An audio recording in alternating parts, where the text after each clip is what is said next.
Welcome back to Hardware Unboxed. Today we are taking a look at a fan favourite, the Ryzen 7 5800X 3D, and I'll be comparing it head to head with the new Ryzen 5 7600X in over 50 games.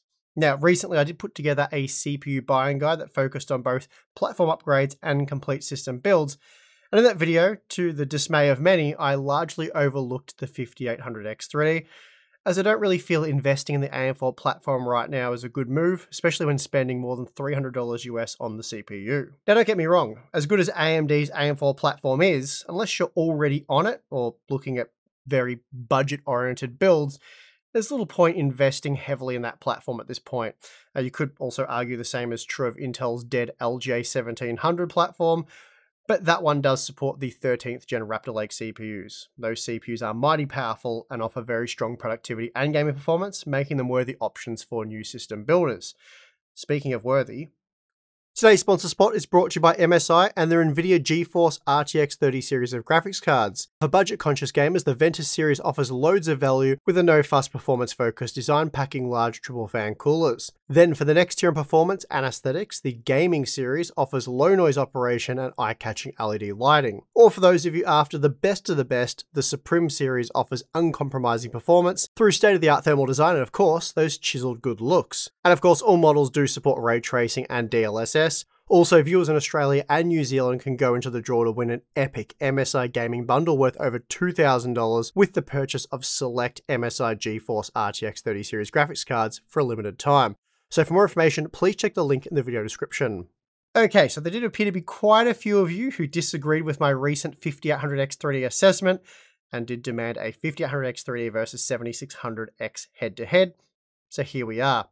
As it stands right now, the 5800X 3D can be typically had for about $380 US, though there are some listings as low as $330 US, and they do occasionally have stock. For example, at the time of making this video, B&H did have stock at $330, while Amazon had them for $350, and then pretty much everywhere else that had stock was more like $380.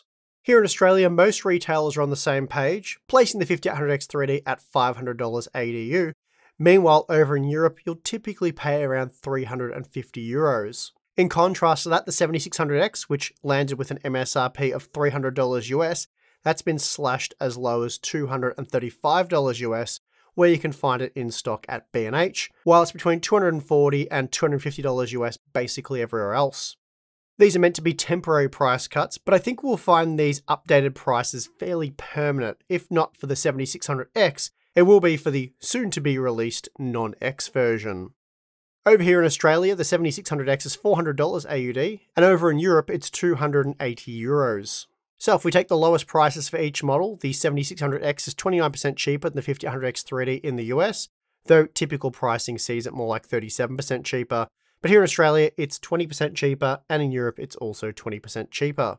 So the 7600X is cheaper, making it the more affordable option if you're willing to ignore motherboard and memory prices. The problem, of course, is AM4 versus AM5 platform costs. In the case of AM4, you can get a really nice B550 motherboard like the MSI Mag B550M Bazooka for $120 US, or a usable B450 model for $100 US.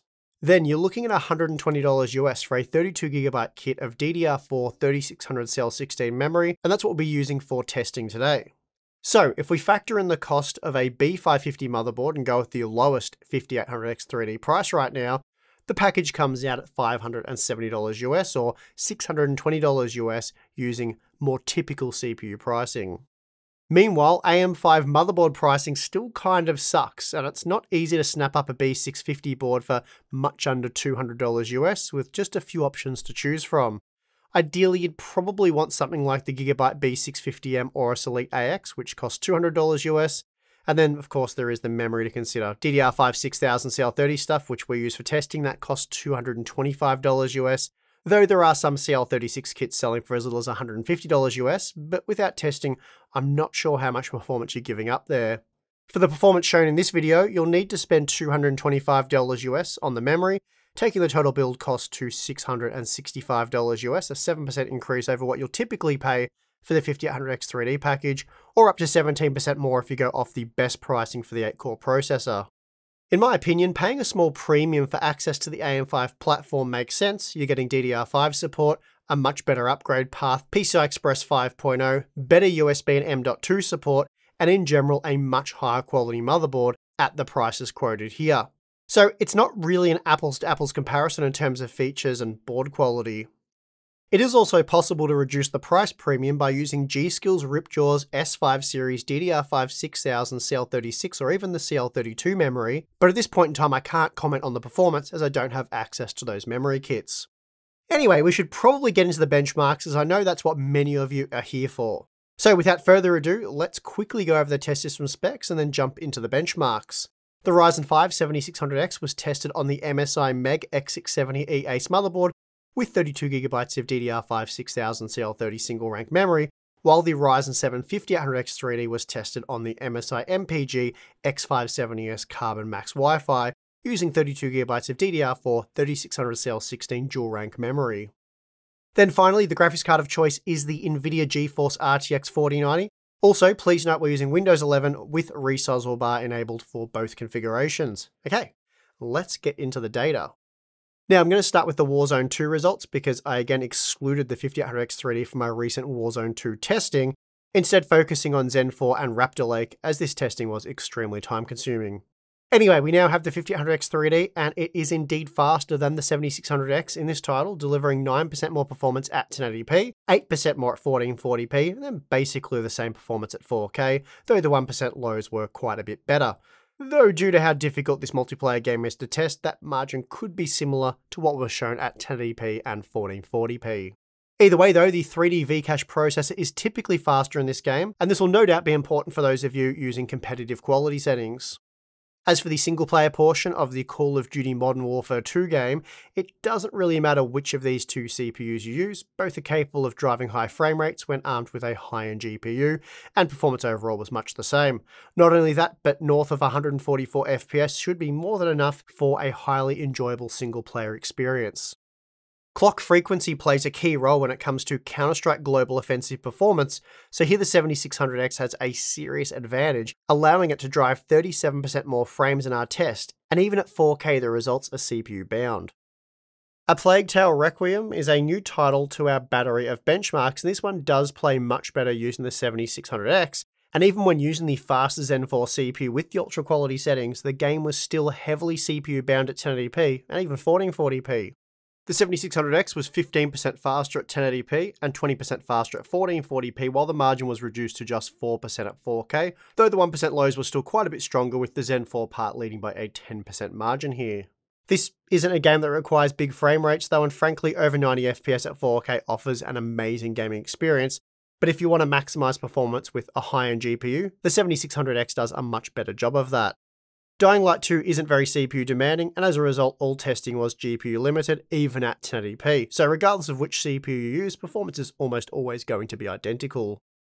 The F1 22 results are interesting, not because you necessarily need over 300 FPS to enjoy this game, even in a competitive setting, but because the 5800X 3D was up to 8% faster at 1080p, but slightly slower at 4K, and this was highly repeatable. At the 4K resolution, where performance becomes largely GPU bound, the 7600X is able to eke out a little more performance from the RTX 4090, which is interesting. PlayerUnknown's Battlegrounds plays very similar using either CPU, so performance really is much the same, and while 1% lows can be sketchy in this title, the game did seem to play quite well using either CPU. Battlefield 2042 is another game that's difficult to test, though custom servers using Portal does make it a lot easier. Anyway, here we see that the 5800X 3D and 7600X are very similar in terms of performance. The 5800X 3D had a slight edge, but it's nothing you'll notice when gaming. The 5800X 3D has proven in the past that it's very fast for the ACC driving simulator, and even when compared to next-gen hardware, it still punches well above its weight, beating the 7600X by a 13% margin at 1080p and 16% at 4K. So impressive stuff here from AMD's Zen 3 based 3D Vcache part. The 5800X 3D also performs well in Watch Dogs Legion, besting the 7600X by a relatively comfortable 10% margin at 1080p and 13% at 1440p. Then at 4K, the results are entirely GPU limited, and as a result, the 7600X and 5800X 3D are neck and neck. Next up, we have the Cyberpunk 2077 results, and this title heavily favours the 7600X, as here the new Zen 4 CPU enjoys a 17% performance advantage at 1080p, and 16% at 1440p. Then, as we typically see, performance at 4K is much the same, with both CPUs allowing for just over 100 FPS on average. Moving on to Far Cry 6, which we don't benchmark using the built-in tool as it's buggy and often produces inaccurate results. Performance also degrades over time, so it's best to just test in-game. Doing so sees the 5800X 3D beat the 7600X by a 9% margin at 1080p and 6% at 1440p. Then, as usual, the 4K data is GPU limited, so performance is much the same there. Performance in Halo Infinite was very similar using either CPU, though the 5800X 3D was slightly faster at 1080p and 1440p, delivering 5% more performance. That said, performance was much the same at the more GPU-limited 4K resolution, though as was seen in F1 22, the 7600X was repeatedly slightly faster. Moving on to the Spider-Man Remaster results, we find heavily CPU-limited performance for both CPUs at 1080p and 1440p, though the 7600X was still 17% faster than the 5800X 3D. We've seen that DDR5 makes a huge difference in this title, as it is very memory bandwidth sensitive, so this could be a big part of the reason for why the Zen 4 CPU is much faster here. Still, by the time we jump up to the 4K resolution, we are heavily GPU limited with the RTX 4090. The Rift Breaker can be a heavily CPU-bound title, and here we see that that's certainly the case in our test. The 7600X was still 8% faster than the 5800X 3D at 1080p and 1440p, while that margin was reduced to just 4% at 4K, but even so, the Zen 4 CPU still maintained a lead over AMD's previous generation 3D V-Cache part. So what about power consumption then? The 7600X and 5800X 3D are surprisingly similar when it comes to power consumption when gaming. We are looking at total system power usage here, and at most we see single-digit margins. There are some examples here where the 5800X 3D uses more power, and there are some examples where the 7600X uses more power, so I'd say overall they are quite similar when it comes to power usage. Okay, so here's a look at overall gaming performance using the 1080p data. On average, across the 53 games tested, the 5800X 3D was a mere 4% slower. It's true that there are more games where the 7600X beat the 5800X 3D by a convincing margin, but overall, they are very similar. Still, there were just half a dozen examples where the 5800X 3D was faster by a 10% margin or greater, capping out at a 15% margin. Meanwhile, the 5800X 3D was slower by a 10% margin or greater in 14 of the games tested, with the performance deficit topping out at 35%. At the slightly more GPU-bound 1440p resolution, the overall margin dropped by 8%, so here the 5800X 3D was 3% slower on average. This time there were just 2 examples where the Zen 3 part was faster by a 10% margin or greater, with 10 where it was slower by a 10% margin or greater. But again, the important takeaway here being that overall performance was generally very similar using either CPU, and remember, we are using an RTX 4090. Then at the 4K resolution, we see that for those of you predominantly playing single player games, it really doesn't matter which of these 2 CPUs you use, both are plenty fast. So ignoring the GPU used, single player gamers typically prioritize visuals over frame rate within reason. If the frame rate is acceptable, the primary load will be placed on the GPU to maximize visuals, and as a result, performance will almost always be GPU limited, which is what we're looking at here. With the exception of a few outliers, both CPUs will deliver the same gaming experience. For multiplayer gamers though, especially those targeting competitive quality settings, the 1440p and 1080p data is more relevant, even for those of you using slower GPUs, as the resolution and quality settings will be reduced to maximize frame rates. For example, you'd see similar, if not the exact same margins, shown here with an RTX 3070 in games like Counter-Strike, as these titles are heavily CPU limited. Okay, so now having thrown a boatload of games at both CPUs in this massive head-to-head, I think we can draw a few final conclusions. Firstly, yeah, the Ryzen 7 5800X 3D is a very impressive CPU, very, very impressive for a previous generation CPU, and you can now regularly purchase one for less than $400 US. So all of that's true, great CPU, and this is why that part became an overnight success. But for someone building a brand new system today or executing a platform upgrade and aren't already on AM4, I don't think the 5800X 3D is all that appealing. Despite AM5 memory and motherboards costing more, once you tally up all the costs involved, the difference isn't that significant. If you were to purchase the absolute cheapest AM4 motherboard with a budget 16GB DDR4 kit, you could build a 5800X 3D system very cheap. Certainly much cheaper than an AM5 system, but at that point you really are best off with a Ryzen 5 5600, which costs well under half that of the 5800X 3D. At that point though, we are really talking about an entirely different class of build, an entirely different price point offering a much lower level of CPU performance. In my opinion, the point of the 5800X 3D is to achieve high-end performance while spending as little as possible, and it does still achieve that goal rather well. But value also goes beyond a basic price to performance comparison. For example, you should factor in system longevity, features, and build quality, especially when spending over $500 for a CPU, motherboard, and memory combo.